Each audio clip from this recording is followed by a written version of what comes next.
入嚟啦，請坐。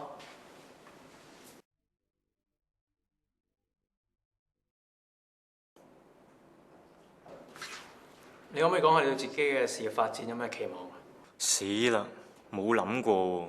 我對自己嘅將來都冇咩特別 planning， 況且依家都未搞得掂，點知將來咁多嘢啊？基本上我希望可以由基本做起啦，不斷學習，然後邊學邊做，再慢慢循序漸進，然後就幾年之後升做管理層咁樣。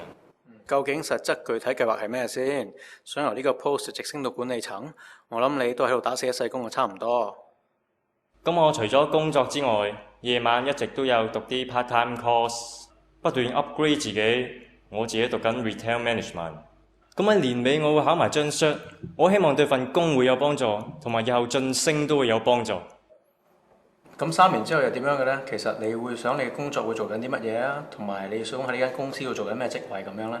我一直都參與一啲較前線嘅工作，咁以後我都希望參與多一啲管理同埋策劃嘅工作。譬如喺呢幾年，我可以先了解鋪面嘅運作，知道客人嘅需要，幾時旺季，幾時淡季。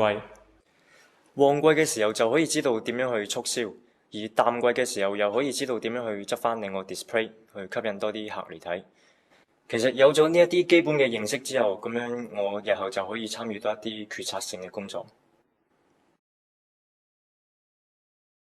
千祈唔可以掉以輕心，呢啲問題聽落好似好空泛咁，但係答得好就一啲都唔易㗎。剛剛畢業嘅同學都會感到前路茫茫，根本唔知道自己嘅去向。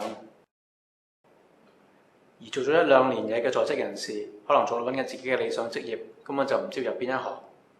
所以求職者應該了解咗自己嘅工作取向，再加埋未來3年嘅計劃，有咗呢一啲準備，喺遇到一啲難題嘅時候都可以應付自如。